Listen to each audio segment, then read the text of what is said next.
j'ai une excuse sérieuse. Cette grande personne est le meilleur ami que j'ai au monde. J'ai une autre excuse. Cette grande personne peut tout comprendre, même les livres pour enfants. J'ai une troisième excuse. Cette grande personne habite la France, où elle a faim et froid. Elle a bien besoin d'être consolée. Si toutes ces excuses ne suffisent pas, je veux bien dédier ce livre à l'enfant qu'a été autrefois cette grande personne. Toutes les grandes personnes ont d'abord été des enfants, mais peu d'entre elles s'en souviennent. Je corrige donc ma dédicace à Léon Verte quand il était petit garçon.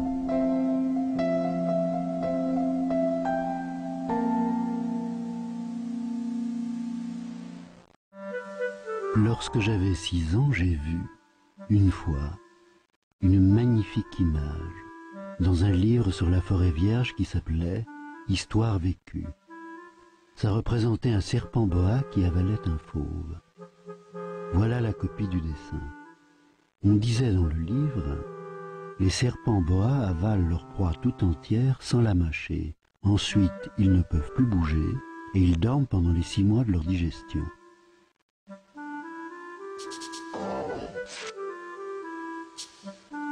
J'ai alors beaucoup réfléchi sur les aventures de la jungle et, à mon tour, j'ai réussi, avec un crayon de couleur, à tracer mon premier dessin. Mon dessin numéro 1.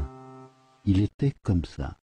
J'ai montré mon chef-d'œuvre aux grandes personnes et je leur ai demandé si mon dessin leur faisait peur. Et elles m'ont répondu, pourquoi un chapeau ferait-il peur? Mon dessin ne représentait pas un chapeau. Il représentait un serpent boa qui digérait un éléphant. J'ai alors dessiné l'intérieur du serpent boa, afin que les grandes personnes puissent comprendre. Elles ont toujours besoin d'explications. Mon dessin numéro 2 était comme ça.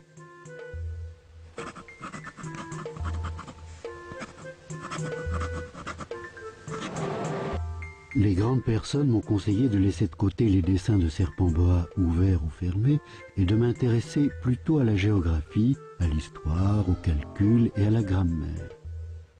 C'est ainsi que j'ai abandonné à l'âge de 6 ans une magnifique carrière de peintre.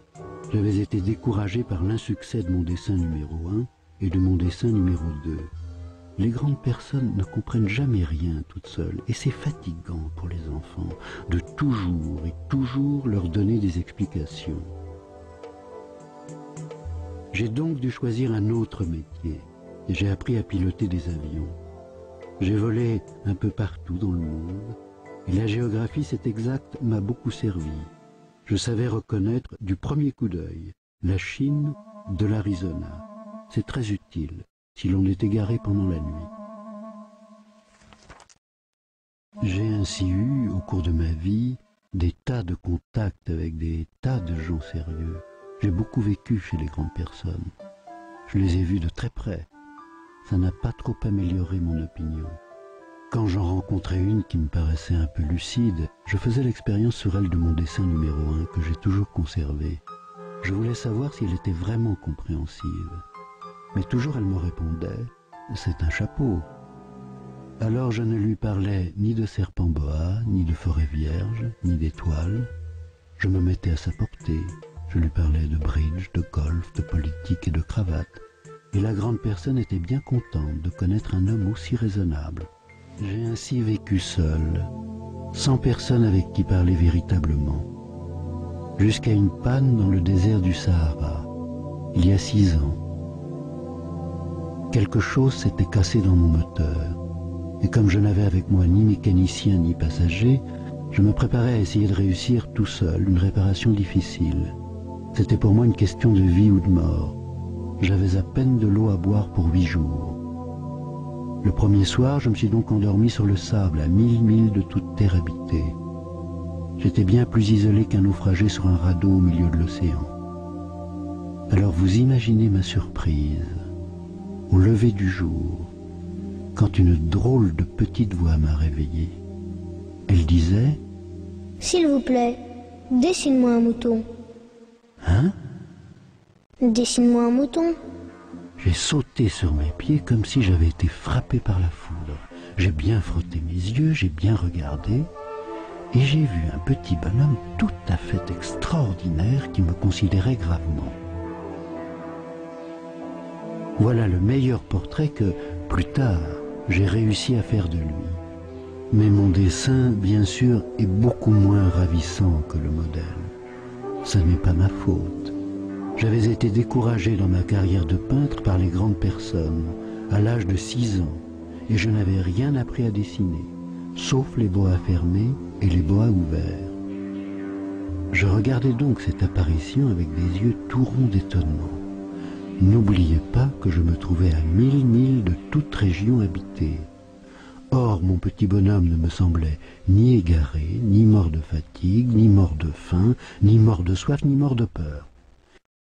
Il n'avait en rien l'apparence d'un enfant perdu au milieu du désert, à 1000 milles de toute région habitée. Quand je réussis enfin à parler, je lui dis « Mais qu'est-ce que tu fais là ?» Et il me répéta alors, tout doucement, comme une chose très sérieuse, « S'il vous plaît, dessine-moi un mouton. » Quand le mystère est trop impressionnant, on n'ose pas désobéir.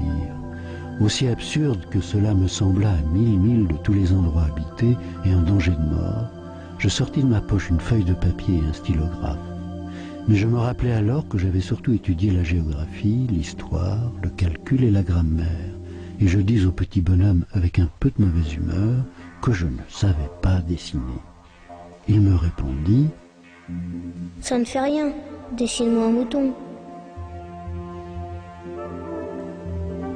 Comme je n'avais jamais dessiné un mouton, je refis pour lui l'un des 2 seuls dessins dont j'étais capable, celui du boa fermé. Et je fus stupéfait d'entendre le petit bonhomme me répondre « Non, non, je ne veux pas d'un éléphant dans un boa. Un boa, c'est très dangereux, et un éléphant, c'est très encombrant. Chez moi, c'est tout petit. J'ai besoin d'un mouton. Dessine-moi un mouton. »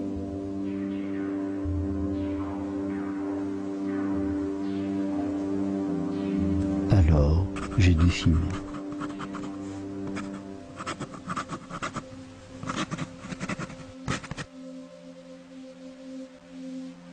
Il regarda attentivement, puis « Non, celui-là est déjà très malade. Fais-en un autre. » Je dessinai.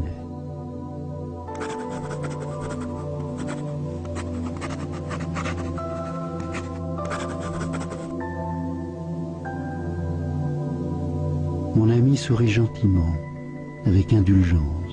« Tu vois bien, ce n'est pas un mouton, c'est un bélier. Il a des cornes. »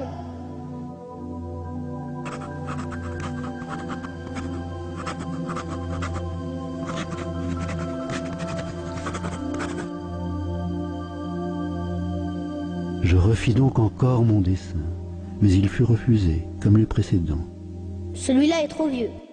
Je veux un mouton qui vive longtemps. » Alors, faute de patience, comme j'avais hâte de commencer le démontage de mon moteur, je griffonnais ce dessin-ci. Je lançais, ça c'est la caisse, le mouton que tu veux est dedans. Mais je fus bien surpris de voir s'illuminer le visage de mon jeune juge. C'est tout à fait comme ça que je le voulais. Crois-tu qu'il faille beaucoup d'herbe à ce mouton? Pourquoi? Parce que chez moi, c'est tout petit. Ça suffira sûrement, je t'ai donné un tout petit mouton.